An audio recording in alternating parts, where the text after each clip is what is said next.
Hey guys, it is Sunday morning, December 2nd. It is probably 11 a.m.-ish. A.m.-ish, is that a word? As you can see, yes, I got my hair cut. I hate it. She jacked me up. She basically, I'll get into that in another video. I'm going to do a couple of videos actually. This one, however, is kind of answering Angie's video about people dealing with certain mental illnesses and how others, deal with the people with them. A lot of you already know, some didn't know, and Dottie, I thought you knew, but now you do. But I suffer with social anxiety, social panic disorder, agoraphobia, and bipolar. So, alright. First off, let me just say, those of us who deal with mental illness, it's very difficult, and it's draining emotionally and physically. And for those other people that deal with us, for them, again, it's basically kind of the same thing. But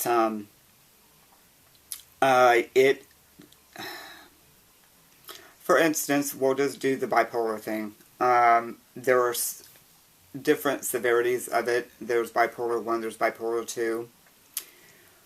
And we all have certain traits that, like I've mentioned, in the last video. But some of us can deal with it better than other people with bipolar can. The typical person with bipolar, including myself, we tend to do irrational things. We don't think about things before we do them. I try to, but there's times that I don't. And one of the biggest traits would probably be spending money, I guess. That's one of the big ones. I've gotten better with that. I don't do that near like I used to, because for the simple fact that I like to eat, I like my electric, I like my water. You know what I'm saying? The priorities are in check. But there are those that, and I have done this in the past, but you'll have the ones that will, they'll see something at a store, or they'll want to do something, and pretty much anything that's done with somebody who's bipolar, anything that has to be done, somehow, some way, it's going to involve spending money to get this project done, or getting this object, or whatever the case may be. And, for example, if you have rent coming up next week, you got say $500 in rent coming up next week, and you see something online, or you see something at a store, you want to do something that's going to make you spend money to get this project done. It has to be done today. It should have been done yesterday, but it's got to be done now. If it costs $450, so be it. We'll worry about the rent next, when that time comes, which is, like I said, could be a week away. Then usually when that time comes, now you're struggling to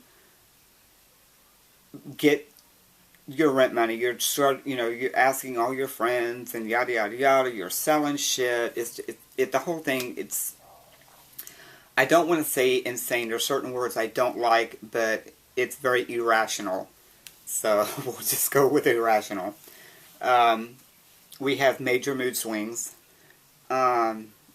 I do a lot of what is called rapid cycling, and that is where you take all your emotions, you wrap them up in a ball, and you just roll it across the floor, and whatever it lands on, say it's moving slowly, so you'll land on a depressed mode, and I'll be in depressed mode for a while. Then it'll land on an anger mode, and I'll be very, very angry and irate, and nobody wants to be around me. Then I'll be in a very happy mood. It's just And it's, with me, it can last anywhere from a half an hour to a couple hours to, 8 hours, whatever. But it's a continuous cycle, and it even happens in your sleep. So I can go to bed in a decent mood, and a few, little while later, an hour or so later, I'll wake up crying, and then might doze off, and then I'll wake up again, and I'll be laughing, I'll be in a good mood, and I'll wake. You don't really sleep, so it's tough. It really is tough, and it's also tough on the ones that have to deal with it. They're, the people that are close to us. Now, for the main thing I want to talk about is the people that deal with those of us who have certain issues. It is hard for them. It is extremely hard for them. At times, it is almost like they're walking on eggshells. If for those that have dealt with it for a long period of time, pretty much knows the individual and knows the signs on when to back away and leave things be and then wait and see what happens. But then you have the ones that that just are at a point they don't know what to do. And that typically is for the ones that are dealing with somebody who has like bipolar 2, I think it's 2. And those are the ones that when they get in an irate mode, it can get violent, it can get physical. 9 times out of 10 it's mainly verbal, but it's like very harsh verbal. They I won't say they tend to make the other person feel like a total piece of crap. They bring them down to this level, and some of the people, they don't even apologize for it. They just turn around and blame it on the bipolar. And to me, that is such a crock. That is a cop-out. Don't do that. I mean, we pretty much know what the hell is going on, I, for one, I don't do that. That's not me. That's not in my nature. That's not in my makeup. I'm not going to make somebody feel like total crap and then turn around and just ignore the situation. I have gone off on people. I have yelled at people. I have made people feel bad by speaking the truth sometimes. And, I would apologize later for like, okay, I said this, but I would also explain why I said it. So, but the ones that just do that, but they purposely do it. See, I don't really get into that mode unless I'm pushed into that mode. But you have the ones that do it just to make the other person feel bad because they feel bad. And I can't do that. That's just not me. That's not saying that I have had my moments where things have gotten out of control, because they have. I've thrown things. I've punched a hole in the door. Have really totally gone off the deep end. But before I do that, I try to get myself out of a situation. I will just walk away. I come in here. This is my haven. As a messy haven as it is, it's my haven. And it's just my space. It's my spot, especially with having agoraphobia and not going anywhere. It's my place. I can just come in and try to unwind and and sometimes it'll take hours upon hours to do. But it is very difficult for the people that have to deal with us, and for people that do deal with people that have other mental issues as well. There have been occasions where people say, okay, I cannot deal with a person, I just have to get out of this relationship or whatever.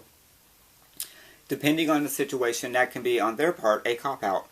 Because if you have, especially for like, male-female couple, married couple, if they have gone to the point of getting married, then the individual should have known the person before they got married, And so if it's just a situation where it's kind of like someone like me who tries to control it, tries to keep things under wrap, and tries to do what they can to make it a little bit easier on the other person not dealing with it, then to me it's a cop-out, because you knew the situation before you went into it. Now, if it's a situation where the couple's been married for, a year or two, even several years, and has just gotten to a point to where, the individual doesn't want help. They don't want to get help. They don't want to, you're wrong. And that is another thing. We have a tendency to everybody else is wrong and we are right. That is and that is something I have to work on. But if it's a violent situation, there's, fists being slung and things being thrown at you and whatever, and the person is not willing, then yeah, it may be time to just pack it up and head on out. But also, just let it be known that even though I do suffer with that, it does not, that is not what makes me. Those who know me, but that's not who I am. That is just something that, unfortunately, I have to deal with. So, I don't know. I don't even know if any of this is even helping. But the bottom line is, it is very hard. It is very difficult. I was going to get into talking a little bit about my mom, but not yet, because a lot of this has to do with other things, and I will get into that in another video, because if I try it now, I'll be a jacked up mess, and I don't want to do that, because it is hereditary. A lot of things are hereditary. I'm not saying she had suffered with bipolar, but she did have some issues, and I will get into a lot of other things in another video that will also help clear up, and whatever. But the bottom line is, it is very difficult. You have to be very patient when you're dealing with somebody who has a mental illness. But at the same time, the person suffering with a mental illness has to put in the effort to help themselves, to make the environment better, not only for themselves, but the people that they care about, and that care about them. And it can be a touchy situation. Dan, he's good. He pretty much knows when to back off, so to speak, before I realize what's happening, because my moods can switch like that so fast. But somehow he pretty much knows that, say if we're like discussing something that may be a little bit heated, he knows what point to just cut it out, back off, and leave the situation alone. At which point, that's when I do my thing. I'm in my haven, as it were, and wait for things to calm down, and we will approach the situation at a later time. If it's a situation that can be approached at a later time, because some things have to be done in a timely, manner. But yeah, he does know. He also knows that he can detect my swings, I think. And again, he can back off, or, depending on what my mood is at that particular moment, he'll talk to me and say, okay, well, let's do this, or let's try this, just calm down, things will be fine. And 9 times out of 10, things are okay. It's just, a lot of times in our minds, depending on our moods, the world is just falling apart. It truly, well, it is anyway. But, and we don't understand certain things, and that's another thing that I suffer with. I get very confused. I forget a lot, and I think you guys have caught on to that when I say, oh, I'm going to do this video on this, and then it never gets done. I just start other shit. So, that is another one of my problems. But yeah, it is very hard. It is so hard. And I did, in the last video, I think it was the last video, I said I was trying to get things set up with a psychiatrist. Y'all, it took forever. But I do have an appointment with a lady, because I wanted a female, because I talk to females easier than I do to males.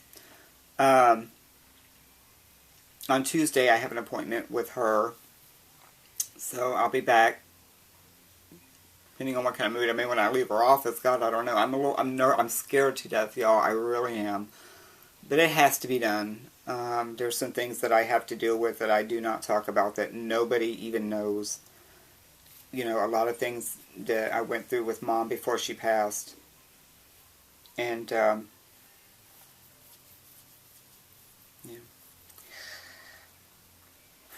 Anyway, yeah. Just gonna get that out of my head for a moment. But yeah, I'll let you guys know how that goes. But just know, if you're dealing with somebody who has a mental illness, the main thing is patience. You have to learn the moods. You have to know when to back off. You have to know when to approach. And it's hard, y'all. It's really hard. But yeah, I'll do another video a little bit later, and I'll bring my mother into it. It's discussing what I went through with her and some of the things that she dealt with herself many years ago. So, but I'll do that. And then immediately after this one, the next video you're going to see, I'm going to do a shout video. Because I've never done a shout video, so I'll be doing that. And what else? I am still watching videos. I have not been commenting. I've been having issues with my computer. I don't know. I'm too lazy. I hadn't brought the laptop back out yet, but I think I got that under control, so I'll be getting that more comments and stuff done tonight. I'll try to catch up. So, but anyway, alright. I hope this kind of helps. I know it made no sense to you people. I'm sorry. But, and like I said, I'll come back and do a better video on it. But I just kind of wanted to get a little bit of, you know, foot in the dirt, as it were. Alright, I will talk to you guys later. Bye.